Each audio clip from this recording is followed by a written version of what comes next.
መዝሙር 61 መዝሙረ ዳዊት ምዕራፍ 61 ከቁጥር 1 ጀምሮ ሮብ ዕለት የሚነበብ ነው እስከ ምዕራፍ 80 ድረስ። ለዛሬ ግን እንደጀመርነው በዩቲዩብ ላይ እንደመለቀላችሁ መዝሙር 61ን ብቻ አንዳንድ ምዕራፍ ነውና በቀን ያልኩት በ6 ወር አካባቢ የምንጨርሰው ይመስለኛል። ዛሬ መዝሙር 61 የሮብን እንቀጥላለን ማለት ነው። በግዕዝ ነው ማነብላችሁ። ከዛ በምችላት የግዕዝ ትምህርቴ ሌላ የአማርኛውን ትርጉም ሳላይ ከራሴ እነግራችኋለሁ። እናንተ ደግሞ ሐሳብ አስተያየት እንድትሰጡና ተያይዘን እንድናድግ ስለፈለኩ ነው።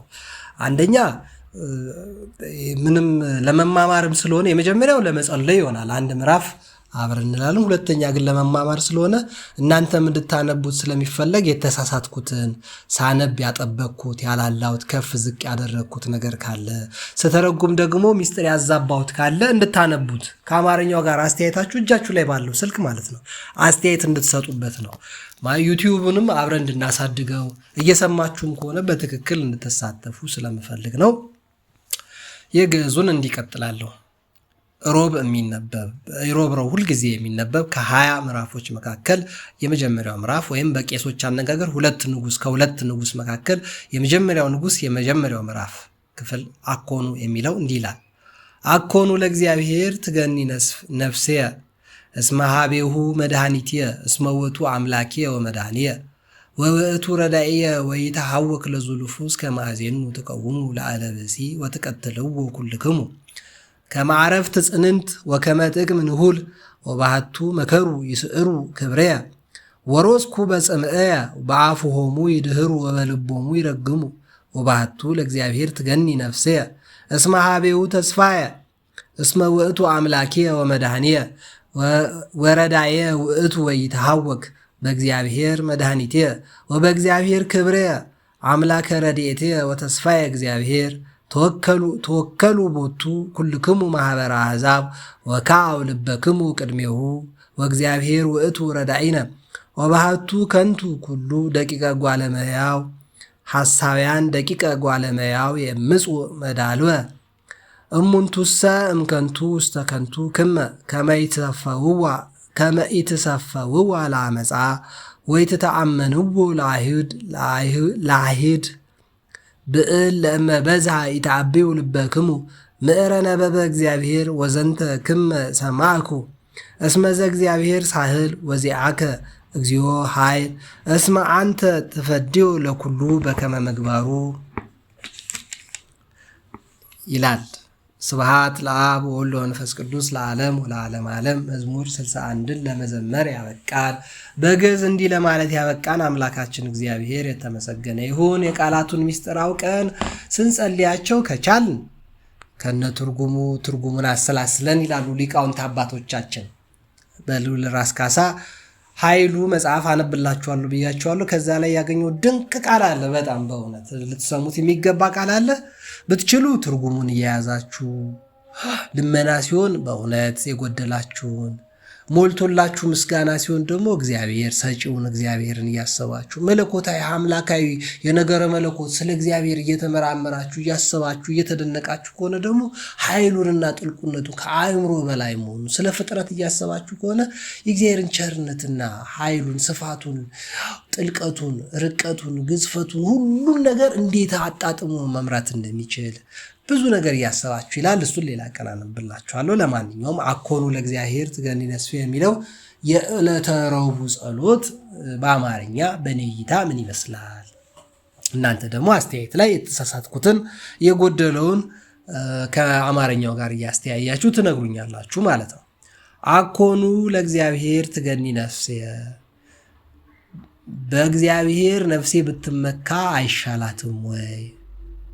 እስመ ኀቤሁ መድኃኒትየ፣ ነፍሴ እግዚአብሔርን ትፈልገዋለች ነው እንጂ ልትመካ ሳይሆን ትመካለች የሚል አለ። አኮኑ ለእግዚአብሔር ትገኒ ነፍስየ፣ ነፍሴ እግዚአብሔርን ትፈልገዋለች። እስመ ኀቤሁ መድኃኒትየ፣ መድኃኒቴ እርሱ ነውና።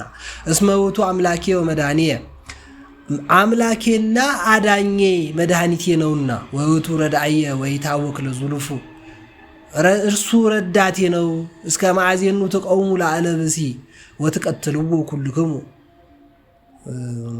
ማዜኑ ትቀውሙ ለዓለ ብእሲ በሰው ላይ እስከ መቼ ድረስ ትቆማላችሁ ትገድሉት ዘንድ ከመዓረፍት ጽንንት ወከመ ጥቅመ ንሁል ከመዓረፍት አንዳንዶቹ ባቃቸውም ይሄን ልዝለለው ወባቱ መከሩ ይሰዓሩ ክብሬን ይሽሯት ዘንድ መከሩ ተመካከሩ ወሮጽኩ በጽምኤ ሮጥኩኝ በጽምኤ እንዴት ነው ባካችሁ በአፎሙ ይደሩ በልቦሙ ይረግሙ በአፋቸው ያመሰግኑሃል በልባቸው ግን ይረግሙሃል ወባቱ ለእግዚአብሔር ትገኒ ነፍሴ ስለዚህ እኔ ግን ነፍሴ እግዚአብሔርን ተስፋ ታደርገዋለች ትፈልገዋለች እስመ አቤሁ ተስፋዬ እሱ ተስፋዬ ነውና ነፍሴ እሱን ትፈልጋለች እስመ ውእቱ አምላኬ ወመድኃኒቴ እሱ አምላኬ መድኃኒቴ ነውና ወረዳዬ ውእቱ ወይትሐወክ እሱ ረዳቴ ነው አልታወክም በእግዚአብሔር መድኃኒቴ በእግዚአብሔር በመድኃኒቴ ታመንበታለሁ ወበእግዚአብሔር ክብሬ አምላከ ረድኤቴ ወተስፋዬ እግዚአብሔር ክብሬ ነው ረዳቴ ነው ተስፋዬም ነው ስለዚህ ታማምንበታለሁ ተወከሉ ቦቱ ኩልኩም ማህበረ አሕዛብ እናንተ አሕዛብ ሁላችሁ በእግዚአብሔር ታመኑበት ወካው ልበክሙ ቅድሜሁ ልቦቹን በሱ ፊት ጣሉ ወእግዚአብሔር ውእቱ ረዳኢነ እግዚአብሔር እርሱ ረዳታችን ነው ወባቱ ከንቱ ኩሉ ደቂቀ ጓለ እመሕያው የሰው ልጆች በሙሉ ከንቱን ነገር ከንቱ ናቸው ሐሳውያን ደቂቀ ጓለ እመሕያው የምፁ መዳልወ የውሸተኞች የሰው ልጆች ደግሞ በላዩ ላይ ያምጻሉ እሙንቱ ሰም ከንቱ ውስጥ ከንቱ ክመ እነሱ ከከንቱ ወደ ከንቱ ይሄዳሉ ከማይተሰፈው አለ አመጻ ተስፋ ያደረጓት አመጻን ነውና ወይትተአመኑ ለአይሁድ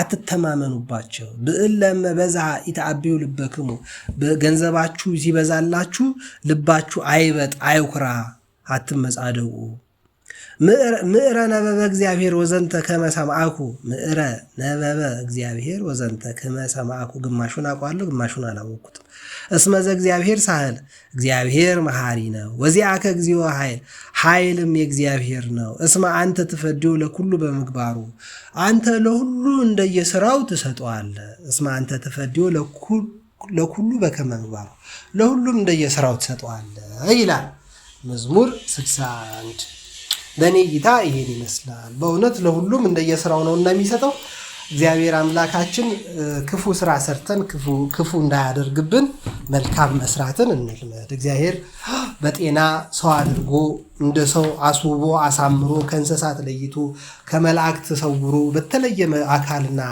አኗኗር ፈጥሮናልና እግዚአብሔርን እንደ እግዚአብሔርነቱ አምልከነው እኛም እንደ ሰው ኖረን በፊቱ ሳንመጻደቅ ሳንታበይ ኖረን በመልካም ስራችን አንጻር መልካም እንዲከፍለን ከቻልን የተሻለ መልካም ስራ እንስራ የሚጠበቅብን